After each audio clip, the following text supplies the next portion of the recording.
আমরা ধারাবাহিকক্রমে জগৎগুরু শ্রীল কৃষ্ণদেবপান বেদব্যাস বিরচিত গ্রন্থরাজ শ্রীমদ্ ভাগবতম আমল পুরাণ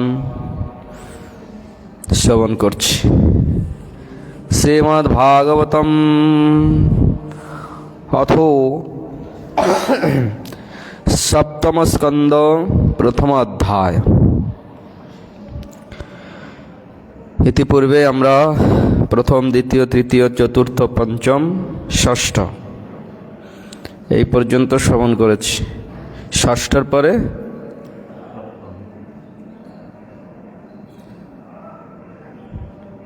কোন ক্লাসে পড়ো? বাংলায় 5, সংস্কৃতে পঞ্চম। পঞ্চমের পরে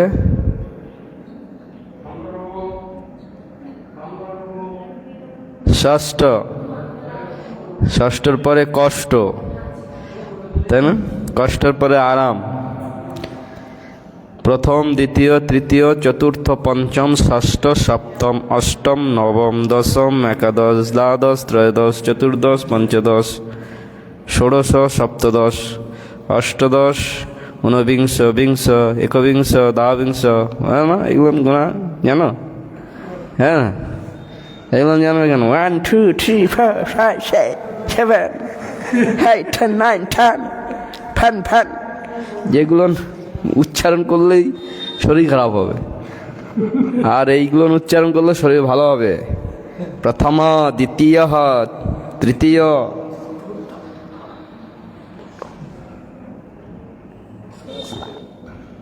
এই যে শিক্ষার ব্যবস্থা, আমাদের সংস্কৃত ভুলে গিয়ে পাশ্চাত্য দেশের কুৎসিত বিদ্যাকে আমাদের তো এখন এগুলো শেখানো হয় না বিদ্যালয়, তাই না? যাই হোক, আমরা সেই ভাগবতম সপ্তম স্কন্ধর প্রথম অধ্যায় শ্রবণ করছি। এই অধ্যায়ে আমাদের গৌড়ীয় ভাষ্য কি বলছেন অল্প করে শুনি। এই অধ্যায়ে রাজা পরীক্ষিতের প্রশ্নে শ্রী শুকদেব ভগবান শ্রী হরি সর্বভূতের সুহিত ও সমভাবে সকলের রক্ষাকর্তা। লাইটগুলো কম হয়ে আছে উপরে, এইখানে লাইট দুটো জ্বালা নেই। ছোট ছোট অক্ষর তো, আর অনেক উপরে লাইট, এর নিচে দেখা, আর চোখও খারাপ হয়ে আছে আগে থেকে। 40 বছর হয়ে আছে না, 40 পার হলেই মানে আরম্ভ হয়ে যাবে। সকলের রক্ষাকর্তা হইয়াও কেন দেবতাদের হিতার্থে দ্বৈতবোধ করিয়াছিলেন। সর্বভূতেষু য পশ্যেৎ ভগবৎ ভবানাত্মন। ভগবান সমদর্শী না? বিদ্যা বিনয় সম্পন্নে ব্রাহ্মণী গভীহস্তিনী সুনিশ্চৈব সপাকে চ পণ্ডিতা সমদর্শিনা। পণ্ডিত যিনি হবেন তিনি সকলকে সমদর্শী দেখবেন। সমদর্শী মানে সর্বভূতের মধ্যে পরমাত্মা রূপে ভগবান অবস্থান করছে। সর্বভূতেষু য পশ্যেৎ ভগবৎ ভবমাত্মনঃ। ভগবৎ মানে ভগবান সমস্ত ভূতের, সমস্ত প্রাণীর মধ্যে। প্রাণী না, ভূত মানে এই জড় থেকে আরম্ভ করে, মৃন্ময় থেকে আরম্ভ করে পরমাত্মা পর্যন্ত সর্বত্র পরমাত্মা রূপে ভগবান বিস্তার। তাই যিনি পণ্ডিত মানে পণ্ডা যস্য বর্ততে স এব পণ্ডিত বেদজ্জ্বলা মতি। যিনি বেদের সমস্ত সারাৎসার বস্তু, বেদের সারাৎসার বস্তু কি? বেদম বাস্তব মাত্র বস্তু শিবদম। বেদের বাস্তব মন্ত্রবস্তু হচ্ছেন ভগবান। সেই ভগবানকে যিনি জানেন তিনি হচ্ছেন পণ্ডিত, বেদজ্জ্বলামতি। তো এই পণ্ডিত সকলকে সমদর্শী, সকলকে সমান দেখেন। সকলকে সমান দেখা যাবে? দেখা যাবে না, কিন্তু দেখেন যে যথাযথ মায়ের একই পরিবারে একটা স্ত্রী তার এক পরিবারের মধ্যে সকলকে সমান ব্যবহার করতে পারবে? সকলের সঙ্গে, ছেলের সঙ্গে, স্বামীর সঙ্গে, শ্বশুরের সঙ্গে, বাবার সঙ্গে, দেওরের সঙ্গে, বন্ধুদের সঙ্গে একই ব্যবহার আছে? যথাযথ, সেই জন্য যথাযথ ব্যবহার, যথোচিত ব্যবহার, এইটাই হচ্ছে সমদর্শী। ব্রাহ্মণের সঙ্গে একটা কুকুর আসলো, ব্রাহ্মণই কবি হস্তিনী, ব্রাহ্মণের সঙ্গে একটা হস্তি আসলো, তা ব্রাহ্মণ সর্বশ্রেষ্ঠ, বর্ণশ্রেষ্ঠ ব্রাহ্মণ, ব্রাহ্মণকে যে আসনে বসাবো কুকুরটাকে সে আসনে বসাবো নাকি? কারণ সর্বভূতের মধ্যে তো পরমাত্মা রূপে ভগবান আছেন, তাহলে সকলে সমান, তাই তো না। যথাযথ ব্যবহার। গুরুদেবের আসনে গুরুদেবকে বসাতে হবে, ভগবানের আসনে ভগবানকে বসাতে হবে, রাধারানীর আসনে রাধারানীকে বসাতে হবে, গৌরাঙ্গের আসনে গৌরাঙ্গকে বসাতে হবে, কৃষ্ণের আসনে কৃষ্ণকে বসাতে হবে, জগন্নাথের আসনে জগন্নাথকে বসাতে হবে, নৃসিংহদেবের আসনে নৃসিংহদেবকে বসাতে হবে। সব যদি একাকার করে ফেলি, রসাভাস দোষ। এখন আমাদের প্রায় এইরকম চলছে, রসগত বিচার জানে না, তাই ওই রকম একই ঘরে সকলকে নিয়ে সকলে থাকতে পারবো না।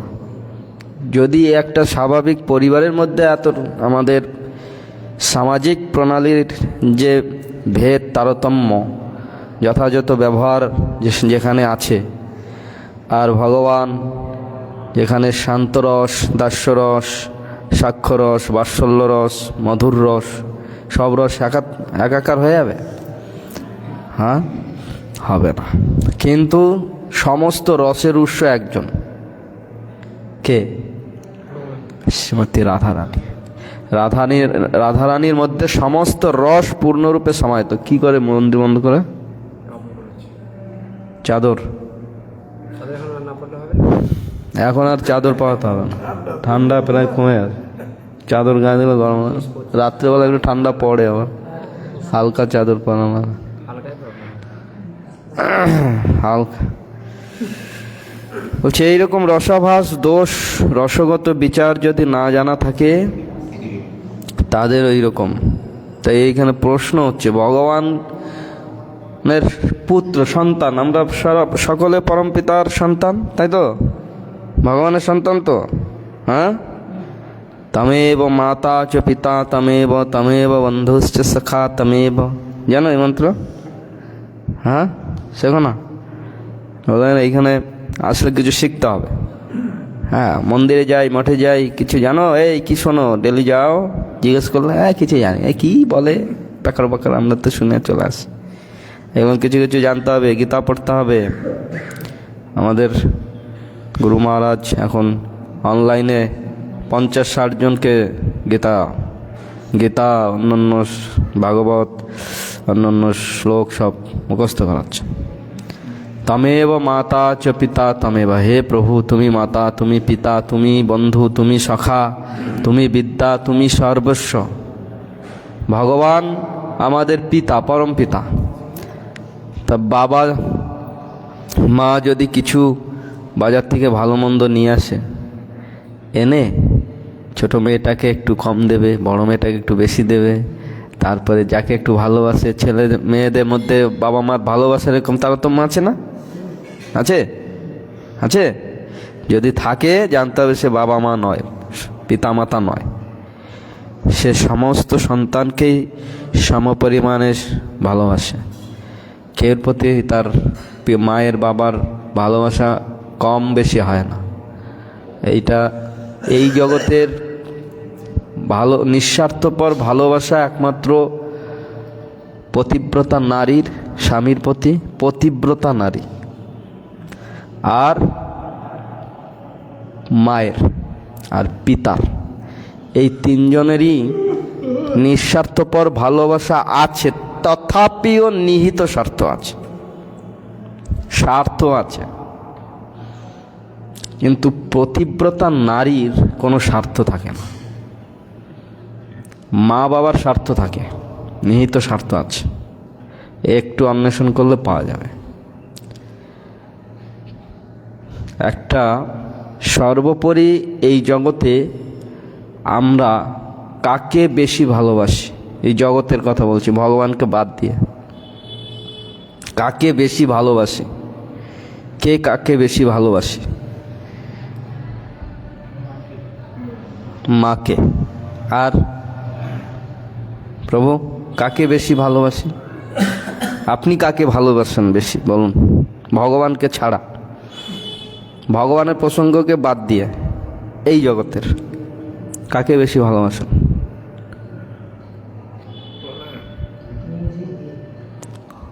নিজেকে বেশি ভালোবাসি।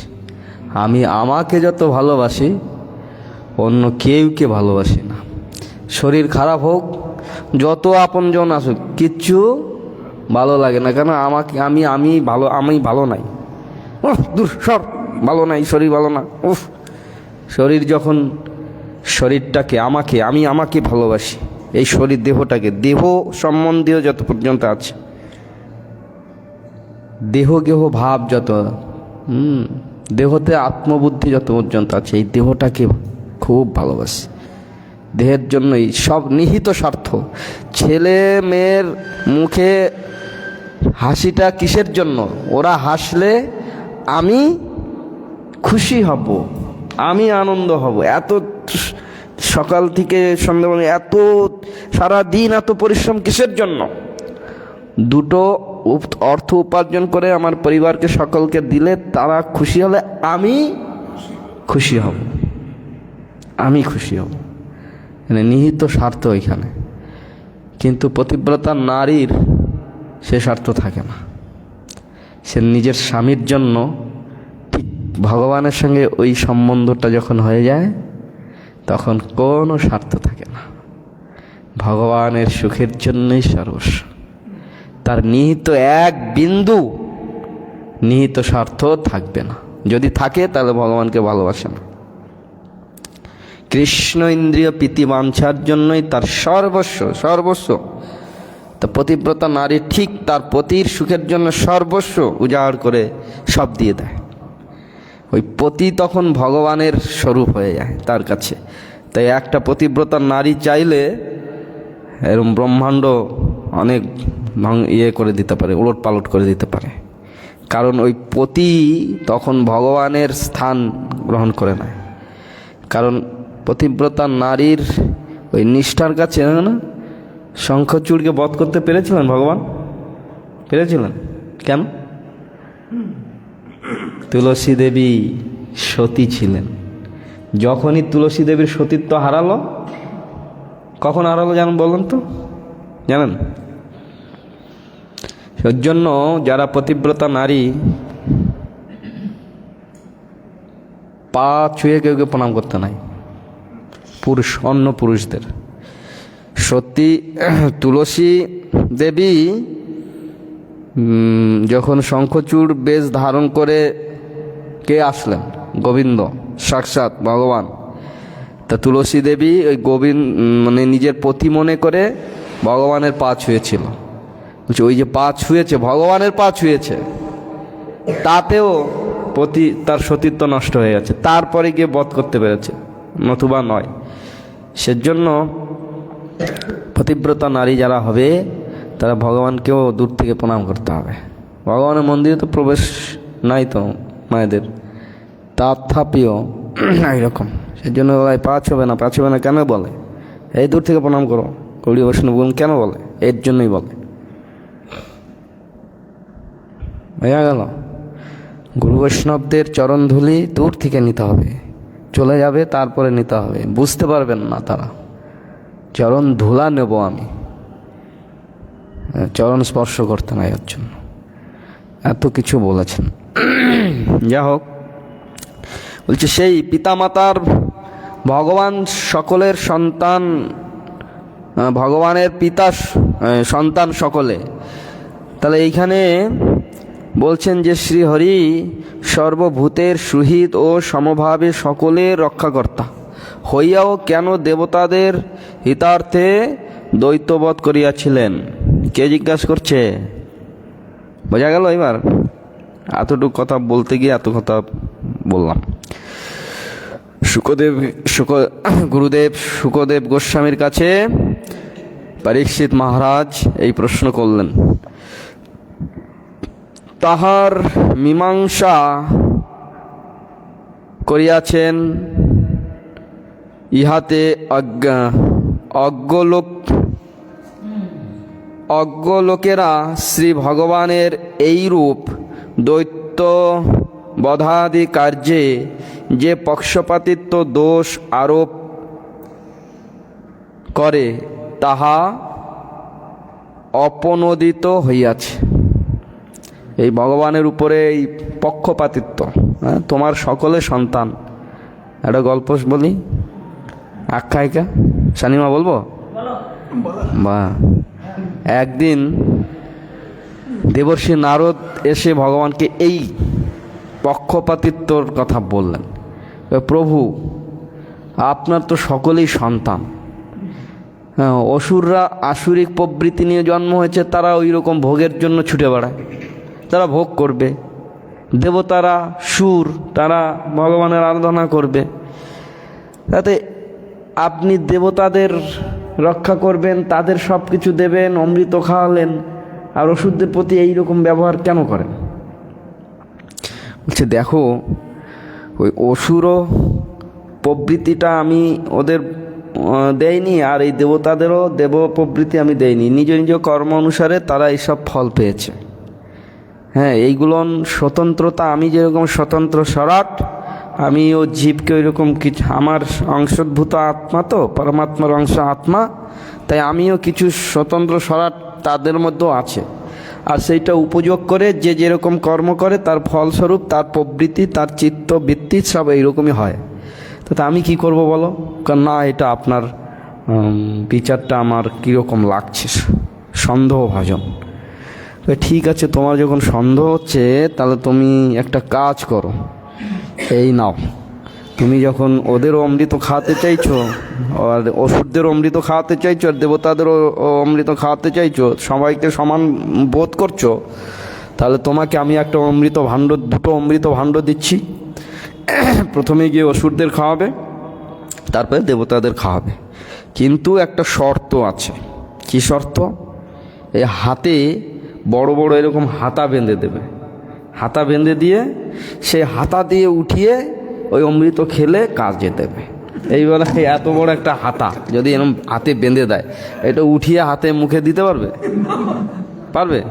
হাতটা তো এইটুক, এর বেশি এই দিকে ওই দিকে যাবে। এবার এইখানে যদি এত বড় একটা হাতা থাকে, সে হাতাটাকে এইরকম করে মুখে দিতে পারবে না। বলছি, এই হচ্ছে এর শর্ত। এই শর্ত ঠিক আছে।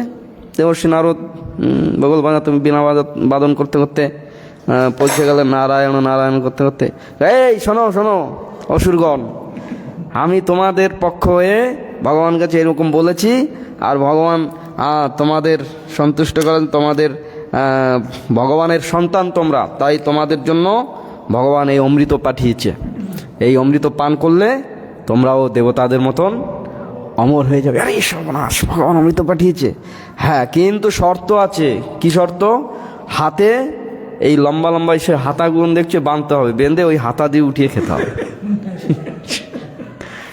এই কথা, হ্যাঁ হ্যাঁ আমরা খাবো খাবো খাবো, যে যেমন হাতে হাতে সব হাতা বেঁধেছে, উঠাচ্ছে আর মুখে দিতে যাচ্ছে, আর সব পড়ে যাচ্ছে। এই ধুস্ত ধুস্তি মারামারি আরম্ভ করে দিয়েছে, আর এই করতে করতে সব নষ্ট করে দিল।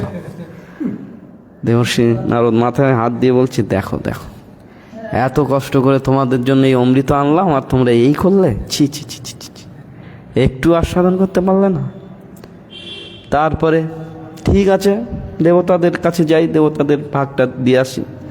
দেবতাদের বলছে, এই যে দেবগণ, ভগবান তোমাদের জন্য অমৃত পাঠিয়েছে, এই অমৃত আস্বাদন করো, কিন্তু শর্ত হচ্ছে এই। ও, এই শর্ত? ঠিক আছে। সব হাতা বেঁধে দিয়েছে, এরা হাতা উঠিয়ে ওকে ও খাওয়াচ্ছে, ওর হাতা দিয়ে ওকে খাওয়াচ্ছে, ওকে খাওয়াচ্ছে, ওকে খাওয়াচ্ছে, হাতা দিয়ে খাওয়াচ্ছে, সবাই খেয়ে নিল। তখন দেবর্ষি নারদ আর বুঝতে বাকি থাকে যে অসুর আর দেবতাদের মধ্যে কেন পার্থক্য, কেন এইরকম আসুরিক প্রবৃত্তি। আমি ভালো থাকবো, আমি খাবো, আমার নিজের স্বার্থের জন্য সে সব কিছু করে। বিরোচনার ইন্দ্র গেছিল না ব্রহ্মার কাছে আত্মজ্ঞানের লাভের জন্য। হ্যাঁ, আত্মজ্ঞান জ্ঞাতা, আত্মজ্ঞাতা, আত্মজ্ঞান যার একবার হয়েছে সে সর্বস্ব প্রাপ্তি হয়, এই ঘোষণা করলেন ব্রহ্মা। এই ঘোষণা শুনে অসুরদের রাজা বিরোচন আর দেবতাদের রাজা ইন্দ্র, আরে আত্মজ্ঞান প্রাপ্তির দ্বারা সর্বস্ব প্রাপ্তি হয়ে যায়, চলো চলো চলো ব্রহ্মার কাছে গিয়ে, গুরুদেব আমরা আত্মজ্ঞান লাভ করতে এসছি, আমাদের আত্মজ্ঞান প্রদান করুন। ও তোমরা আত্মজ্ঞান নিতে এসছো, ঠিক আছে যাও ওই পুকুরের কাছে গিয়ে দাঁড়াও, দাঁড়িয়ে যা দেখবে তাই আত্মজ্ঞান, তাই আত্মা। পুকুরের কাছে গিয়ে দাঁড়ালে কি দেখবে? দেহটাকে দেখেছে, নিজের শরীরটা, ও এই শরীরই আত্মা, শরীরের জন্য সব, বাহ এইটাই তো শরীর, দেহটাই আত্মা। দেহ আত্মবুদ্ধি ভাব নিয়ে দুজন বগল বাজাতে বাজাতে চলে গেল। কিছু দূর গিয়ে দেবরাজ ইন্দ্র বলছে, আরে দেহটা তো অনিত্য, আর অনিত্য বস্তু আজকে আছে কালকে থাকবে না, তাই এই নিত্যত্ব সর্বস্ব প্রাপ্তি কী করে হয়? এ তো ক্ষণভঙ্গুর, দেহ আত্মজ্ঞান হতে পারে না। তখন চিন্তা করতে তো ওই ইন্দ্র ফিরে আসলো, আর অসুর বিরোচন গিয়ে সকল অসুরকে বলে দিল মন্ত্র, এই শোনো, আমি আত্মজ্ঞান লাভ করে এসেছি। কি না, এই দেহটাই আত্মা, এই দেহর জন্যই সব কিছু, আর এই দেহ ভোগের জন্যই সব। বাস সেই বিরোচনের বুদ্ধি নিয়ে যারাই আমরা চলছে জগতে, এই দেহাত্মবুদ্ধি ভাব বলছে সব আসুরিক প্রবৃত্তি, ওইটাই অসুর। ন সুর য স অসুর, সুর অসুর। হ্যাঁ, সুর মানে দেবতা, অর্থাৎ যারা ভগবান সমস্ত সব কিছু এই পরমাত্মার অংশভূত, আমরা এই আত্মা, এই দেহ নই, এই ভাবনা নিয়ে যারা ভগবানের আরাধনা করে, সাধনা করে, তারাই সুর। আর যারা অহং ব্রহ্মাস্মি প্রজ্ঞান ব্রহ্ম তত্ত্বমসি, এই বেদের এই মন্ত্রগুলো, অহং ব্রহ্মাস্মি আমি ব্রহ্মা, শ্যাম যদুর অথর্ব ঋগ্বেদের 4টি মন্ত্র, আমি সর্বস্ব, প্রজ্ঞান ব্রহ্ম, জানাটাই প্রজ্ঞান মানে জ্ঞান, জ্ঞানই ব্রহ্ম, হ্যাঁ তত্ত্বমসি তোমার মধ্যে সব কিছু আছে। বাস বেদের এই অর্থগুলোকে বিকারগ্রস্ত করে সেইটাকে নিয়েই এই নিরীশ্বর নিরাকারবাদীগণ জগতে আসুরিক প্রবৃত্তির বিস্তার করে তারা চলছে। এইটাই আসুরিক প্রবৃত্তি। আর অসুর মানে এরকম বড় বড়, আমরা রাবণ, অসুর, রাবণ কি অসুর? অসুর মানে কি, ও প্রবৃত্তিটা অসুর। অসুর মানে এরকম বড় বড় দাঁত হবে, সব কিছু মানে নিজের ইন্দ্রিয় ভোগার্থে সব কিছু যারা করে তারাই অসুর। সেজন্য যে যথামাং প্রপদ্যন্তে তাংস তথৈব ভজম্যহম মম বর্তানুবর্তন্তে মনুষ্য পার্থ সর্বসহ। আমাকে যে যেভাবেই আরাধনা করে আমি তাকে সেইভাবেই তার কাছে উপস্থিত হই। কংস অসুর রূপে, শত্রু রূপে বীর রস আস্বাদন করেছেন। সখাগণ সুবল শ্রীদামাদি সখা সাক্ষ্য রূপে, নন্দ যশোদা দেবকী আদি বাৎসল্য পুত্র রূপে, অর্জুন আদি সখা রূপে, হনুমান আদি দাস্যরূপে, যষ্টি লাঠি আদি এরা সব শান্তরূপে, সব যত্র তত্র যেরকম যার প্রাপ্য ভগবান সেইখানে সেই রকমভাবে প্রকটিত হয়। সেই জন্য ভগবানের পরে যে পক্ষপাতিত্ব দোষ, সেই দোষের নিরসন করবেন বলে এখন পরীক্ষিত মহারাজ আমাদের উদ্দেশ্য করে তার গুরুদেবের কাছে এই প্রশ্ন করছেন, প্রভু আপনি তো ভগবান, তো সর্বস্ব নিরপেক্ষ, সর্বভূতের সুহিত, তিনি সমভাবে সকলের রক্ষাকর্তা হয়েও এই রকম পক্ষপাতিত্ব দোষ যে হচ্ছে, এর মীমাংসা কি বলুন। এই কথা বলতে গিয়ে এত কথা বললেন। শ্রী শুকদেব দেখাইয়াছেন যে জীবগণের দেহে প্রাকৃত সত্তাদি ত্রিগুণের কার্য হইতে রাগ ও দেশ জন্মে। রাগ, দেশ, বিদ্বেষ, রজগুণ, কাম এস ক্রোধ এস রজগুণ সমদ্ভব। কাম ক্রোধের উৎপত্তি কোথার থেকে হয়? ध्यते विषयं पुंस संगस्तु सुपजायते संगत संजयते कामः कामत् क्रोधो भिजायते क्रोधोद्भवति संमोह संमोहात् स्मृति विभ्रम स्मृतिभंशात् बुद्धिनाशात् प्रणश्यति। বিষয় বাসনা যখন প্রবল, বিষয় বাসনার প্রতি মনটা আকৃষ্ট হয়, ধায়তে বিষয়াং পুংস সঙ্গস্তু সুপজায়তে, তখন ওই রকম বিষয় ভোগ করার লালসা তীব্র হয়। সঙ্গত সঞ্জয়তে কাম, ওই বিষয় বাসনার তীব্র লালসার থেকে কামনা, কাম ও ক্রোধ ভিজায়তে, কামে যখন বাধা আসে, ক্রোধ আসে না। ঠাকুমাকে দিদাকে বললেন, দিদা আমাকে এটা কিনে দিতে হবে, না এটা দেবো না, দেবেন না কেন, আমাকে দিতেই হবে। কামনায় বাধা, ক্রোধ। এইবেলা যার যত কামনা অধিক তার তত ক্রোধ, বাধা আসলে সেখানে ক্রোধের উৎপত্তি। বলছে এইরকম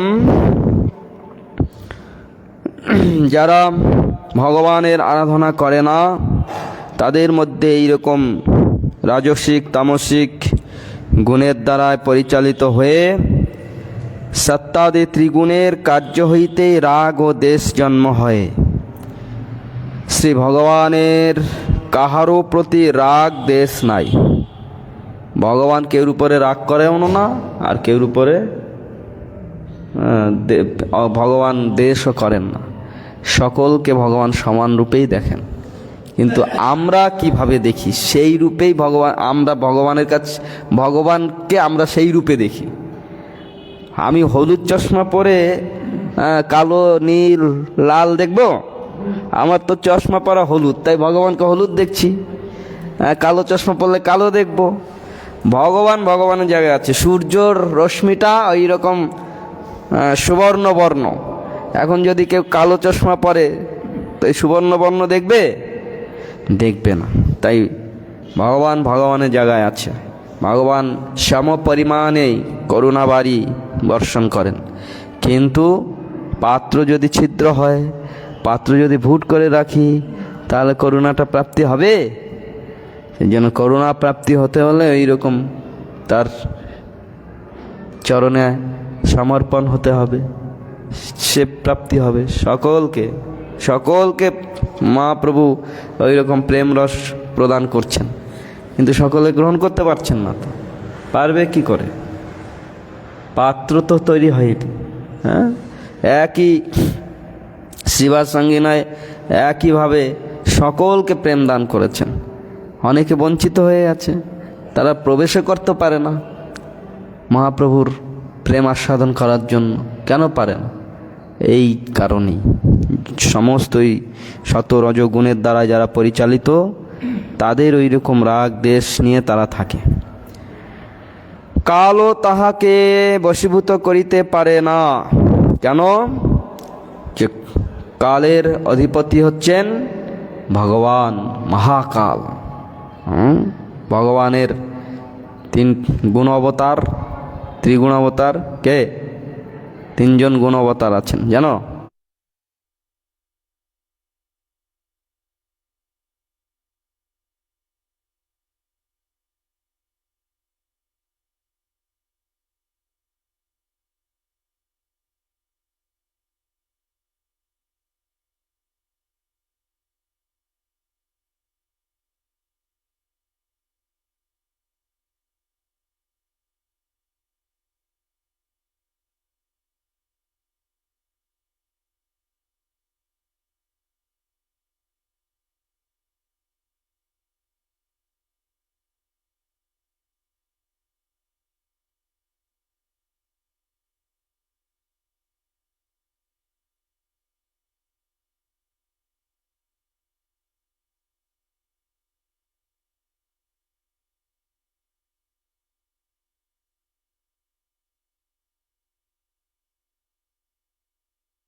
কি যেন বলছিলাম, কি বলছিলাম সঙ্গে বলে গেছে। হ্যাঁ, বর্বরিকের প্রসঙ্গের কথা বল। বর্বরিকের প্রসঙ্গ আমরা শুনেছি না? বার্বারিক ঘটোৎকচের পুত্র, ওই হিড়িম্বার কোলে শুয়ে শুয়ে, ঠাকুমার কোলে শুয়ে শুয়ে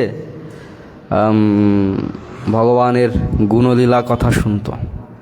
হ্যাঁ, কৃষ্ণের ছোট বাল্যলীলা থেকে আর শুনে শুনে শুনে শুনে কৃষ্ণের প্রতি তার এত প্রগাঢ় গাঢ় ভক্তি জন্ম হয়েছে। তখন বলছে, ঠাকুমা, আমি ভগবানের পাদপদ্ম, কৃষ্ণের পাদপদ্ম চরণ কিভাবে প্রাপ্তি হব অতি শীঘ্র? কিভাবে প্রাপ্তি হব?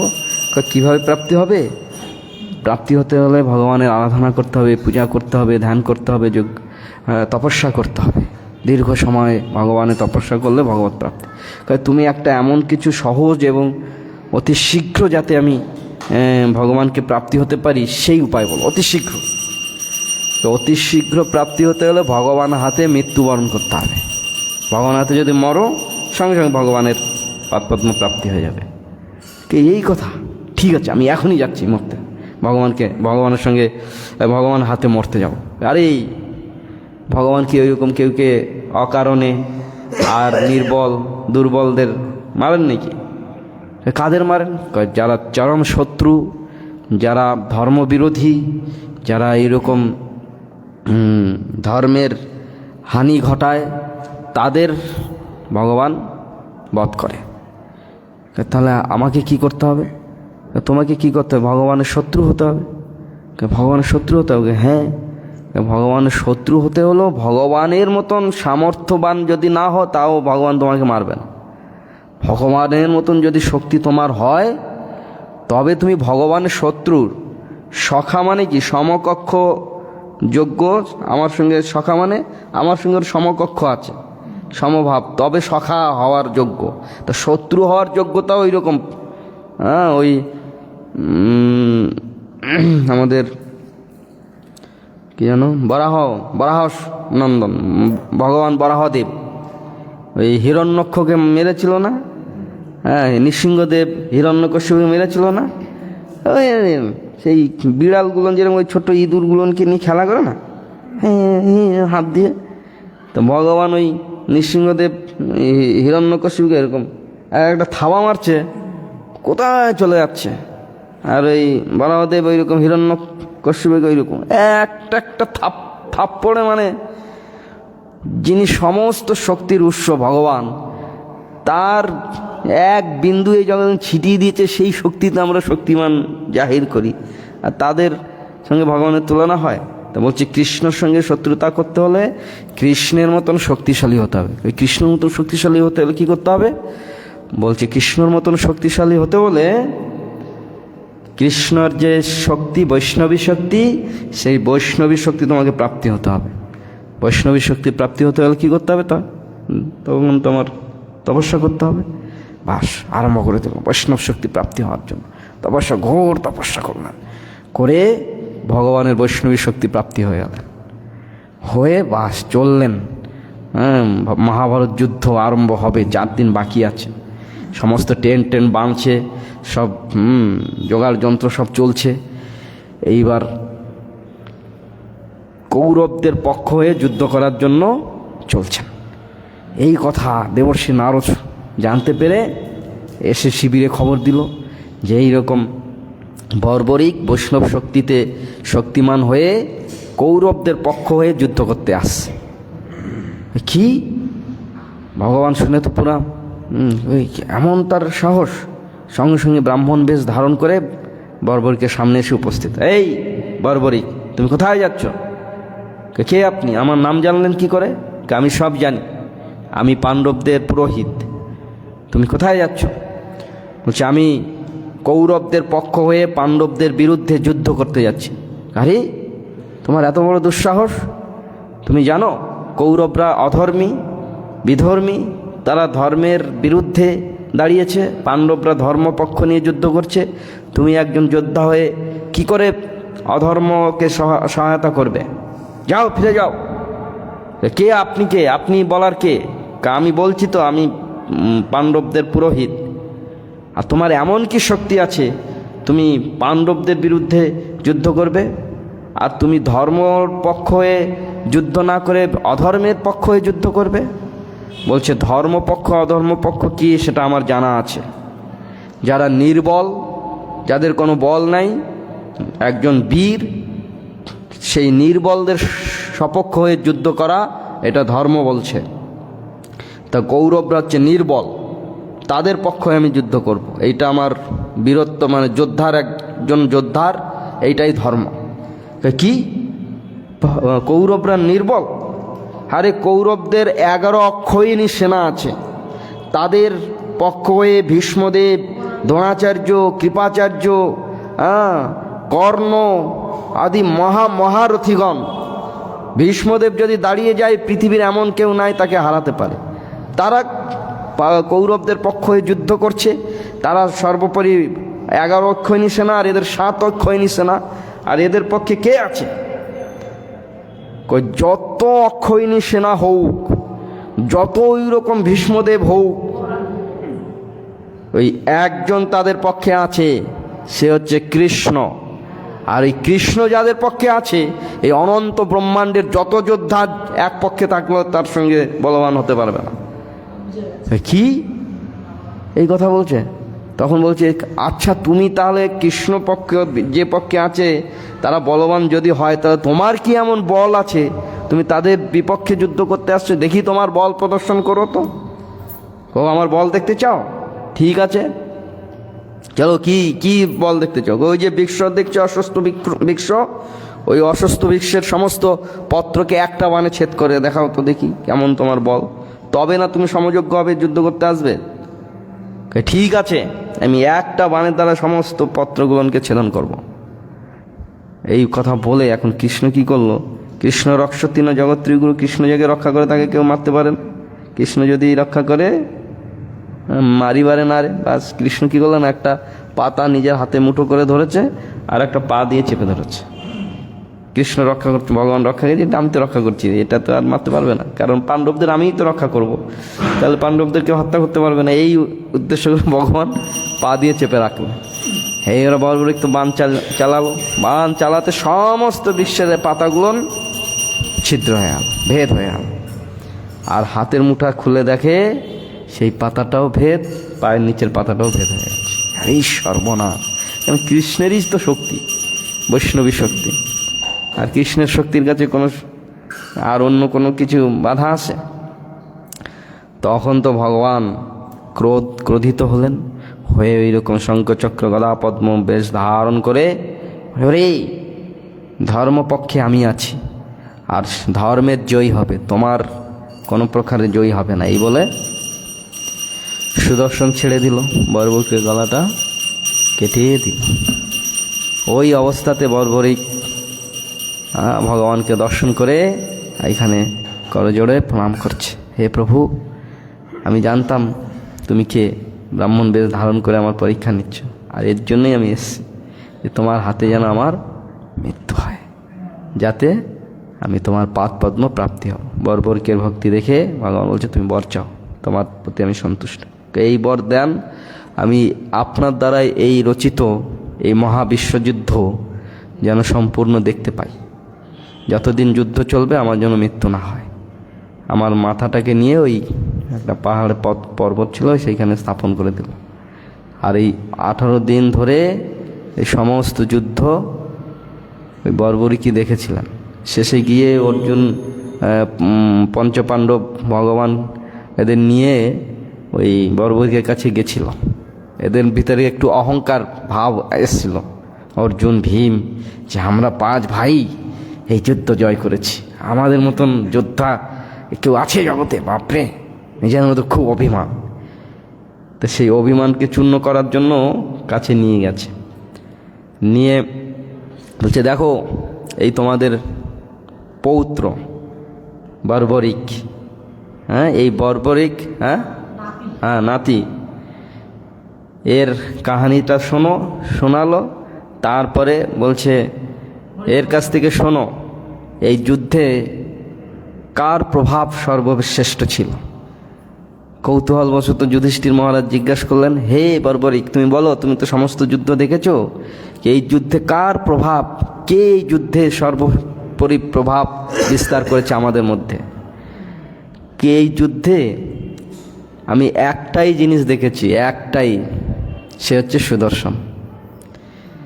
সুদর্শনই সব কিছু করেছে এই যুদ্ধে, কার কোনো প্রভাব নাই, একমাত্র এই সুদর্শন মহানায়ক ভগবানের।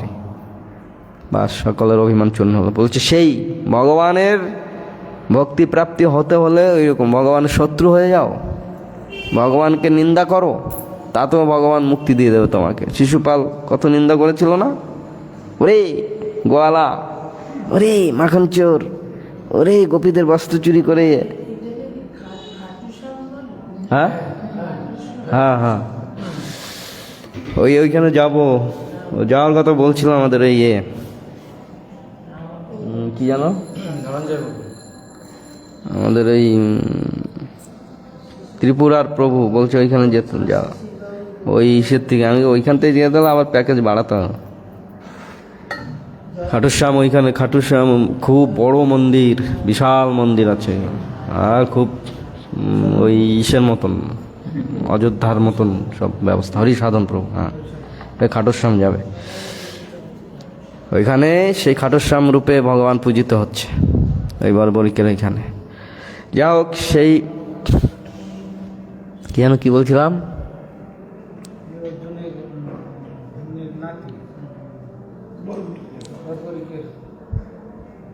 তারপরে কি বলছিলাম,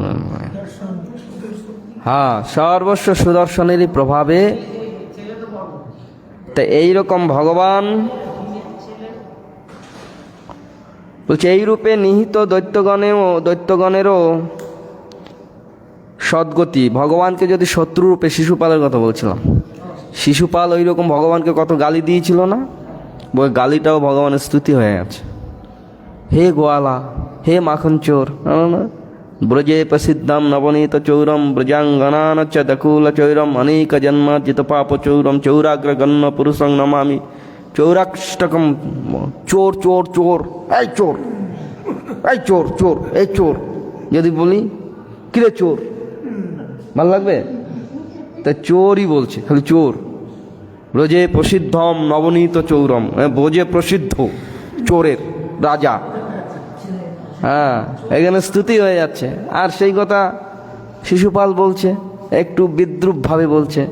তা ভগবান সেইগুলোকে স্তুতি মনে করে গ্রহণ করছে। সেজন্য যদি শত্রুতা করতে হয় ভগবানের সঙ্গে করো, মিত্রতা করলে তো আর কা কথা।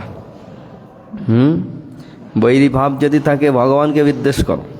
যারা ভগবানকে বিদ্বেষ করেছে তারা ভগবানের মোক্ষ প্রাপ্তি হয়ে যাচ্ছে, আর যারা ভগবানকে প্রীতি করেছে তারা ভক্তি প্রাপ্তি হয়ে যাচ্ছে। ভক্তরা মোক্ষ চায় না, ভক্তি চায়, সেই জন্য তারা প্রীতি করেন। আর যারা মোক্ষগামী, এদের সব যত অসুর, তাদের পূর্ব জন্মের প্রসঙ্গ যদি শুনি, সব বৈষ্ণবদের চরণে, দেবর্ষী নারদ কিংবা কোনো সাধুদের চরণে অপরাধ করেছে, সেই অপরাধে আবার ক্ষমা চাওয়ার পরে তারা উদ্ধারের পথ, যা ভগবানের হাতে তোর নিধন হবে, হয়ে তুই মুক্তি প্রাপ্তি হবে। যত প্রসঙ্গ সব আমাদের ভাগবতে আছে। বলছে, দ্বিতীয় প্রশ্নে জিজ্ঞাসিত হইয়া তিনি নারদ বাক্য হইতে শিশুপালকে, সেই কথাই গেল, শিশুপালকে কেন আশৈশব কৃষ্ণদ্বেষী ও কৃষ্ণনিন্দক হইয়াও তাহার হস্তে নিহিত হইয়া সাযুজ্য মুক্তি লাভ করিয়াছিলেন, তাহা ব্যাখ্যা করিয়াছেন। দ্বিতীয় প্রশ্ন, খুব সুন্দর প্রসঙ্গ, এইবার চলবে, কিন্তু কালকে তো আমি থাকবো না। ইহাতে তিনি বর্ণন করিয়াছেন যে শ্রী ভগবানের জয় বিজয় নামক বৈকুণ্ঠস্থিত দ্বারপালদ্বয়ে ভক্তাপরাব্ধে স্থানচ্যুত হইয়া প্রথমে হিরণ্যক্ষ ও হিরণ্যকশিপু, পরে রাবণ ও কুম্ভকর্ণ এবং শেষে দাপর যুগে শিশুপাল বক্রবন্ত রূপে জন্মগ্রহণ করিয়াছিলেন, তাহারা কর্মবশে শ্রী ভগবানে বৈরীভাব পোষণ করিলেও তদ্ভাবেই সতত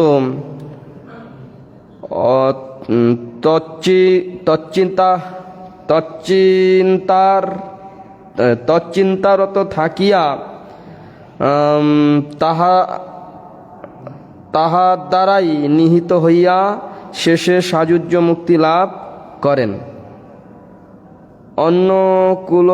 অন্যকুলভাবে ভগবত ভজনে তো কথাই নাই, বিদ্বেষী প্রতিকূলভাবেও তদ আরাধনে বা এবং তাহাকে একাগ্র চিত্ত ব্যক্তিগণ তাহাকে লাভ করেন। ভগবানের এমন মহিমা, আমাদের নামের কথা বলতে গিয়ে বলেছেন না, সাংকেতং পারিহাস্যং স্তোবং হেলনো মে বাবা, এই বৈকুণ্ঠগ নাম গ্রহণ মশেষগ হরংবিদু। বলছে কেউ যদি শত্রুভাবে বিদ্রুপভাবে দেশে তো এই ভগবানের কথা, ভগবানের সঙ্গে তার সম্পর্ক শত্রুভাবেও যদি সম্পর্ক রাখে তার তো কা কথা, আর প্রীতিভাবে তো করলে তার কা কথা। বলছে সংকেত ভগবানের নাম, হ্যাঁ, রাধে কৃষ্ণ গোবিন্দ মাধব যাদব হরি কৃষ্ণ, কত নাম সব দেওয়া হয় না। এখন তো সব লল্টু পল্টু বল্টু সব বিকার। পল্টু কোথা থেকে হয়েছে জানো? পলাশ থেকে পল্টু হয়ে গেছে। পলাশ নাম দিয়েছে বাবা, পলাশ থেকে পল্টু, বিলাস থেকে বল্টু, হ্যাঁ পল্টু বল্টু এইসব, হাগুড়া মুগুড়া সব কত রকম নাম, সব এমন এমন নাম বলে সে উচ্চারণ করা যাবে না। কোথার থেকে আবিষ্কার করে কে জানে।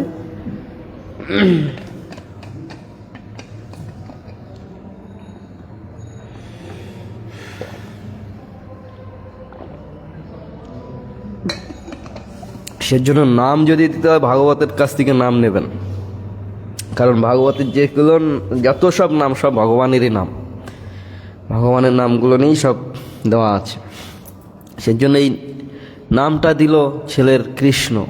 আমরা আজামিল প্রসঙ্গে শুনেছি না, নারায়ণ দিয়েছে ছোট ছেলের নাম। নারায়ণের ছোট ছেলের নাম নারায়ণ। নারায়ণ কার নাম? ভগবানের নাম। নারায়ণের নাম নারায়ণ, ছেলের নাম নারায়ণ নাকি? ও নারায়ণ ভগবানের নাম। কিন্তু ভগবানের নাম বলে ওই নারায়ণ নারায়ণ নারায়ণ ডাকতে ডাকতে অজামিলের মতন পাপী শেষে বিষ্ণুদূতের সাধুসঙ্গের দ্বারায় ভগবত পাদপদ্ম প্রাপ্তি হয়ে গেছে। সংকেত, পরিহাস করে আমরা কত রকম বিদ্রুপ করে বলি না, হেই কৃষ্ণ কৃষ্ণ, হে কৃষ্ণ কি করবে রে, কত রকম তাচ্ছল্যভাবে ভগবানের নাম করে, নাম নেয়, অনেকে সহ্য করতে পারে না। বলছে এরকম সংকেত, পরিহাস, স্তোপ, রেগে বলে এই কৃষ্ণ কৃষ্ণ কি রে। অন্য জাতির একটা গালি আছে, হারাম, রাম, হ্যাঁ আমাদের কাছে হারাম বলছি। আরে হারাম মানে যারও সন্তানদের হারাম বলা হয়, অন্য জাতিদের গালি একটা। বলছে ওই হারাম গালি ছলেও রাম উচ্চারণ হয়ে যাচ্ছে, তাতেও মোক্ষং হেলনো বা হেলায় যদি কেউ নাম করে যে তারও মুক্তি হয়ে যায়। এমন নামের প্রভাব, ভগবানের এমন করুণা তার নাম, তার সেজন্য ভগবানের এখানে পক্ষপাতিত্ব যে দিয়েছে তার নিরসনটা কিভাবে দিয়েছেন, কিভাবে বলছেন, কত দৃঢ়তার সহিত। প্রসঙ্গক্রমে যখন শুনবো খুব ভালো লাগবে। যেন এইরূপে অনুকূলভাবে যদি ভগবত ভজন করে তাদের কথা ছাড়ো, প্রতিকূল বিদ্রুপ দেশ রাগ নিয়েও যদি কেউ ভগবানের সঙ্গে সম্বন্ধ স্থাপন করে যে তাদেরও সদ্গতি লাভ হয়। সুহিত কথং তেষু এই পর্যন্ত। তারপরে প্রথম শ্লোকটা শুনে তারপরে পরবর্তীকালে আমরা শ্রবণ করব। শ্রীরাজোবাচ সমপ্রিয় সুহৃদ ব্রহ্মণ ভূতানাং ভগবন স্ময়ং ইন্দ্রস্বার্থে কথং দৈত্যা নবোধীদ বিশ্বমূয়থাম। মহারাজ পরীক্ষিত কহিলেন, হে ব্রাহ্মণ, সর্বভূতে সমদর্শী এবং সকলের প্রিয় ও সুহৃদ ভগবান বিষ্ণু দেবরাজ ইন্দ্রের নির্মিত অসমদর্শীর ন্যায় কি জন্য দৈত্যগণকে বধ করিয়াছিলেন? সমদর্শী ব্যক্তির পক্ষপাতিত্ব যুক্তিযুক্ত নহে। আপরে পরীক্ষিত মহারাজ পুরা ধরেছেন গুরুদেবকে। আপনি যে ইতিপূর্বে ওই বৃত্তাসুর আদিদের প্রসঙ্গ বললেন, আর ভগবান এসে এই সমস্ত অসুরদের নিধন করলেন, ভগবান এমন কেন করলো? ওই ইন্দ্রর, ও তো একটা ভোগী, নিজের ভোগ বাঞ্ছনা পূর্ণ করার জন্য সর্বদাই ভগবানের চরণে গিয়ে কাকুমাকু করে।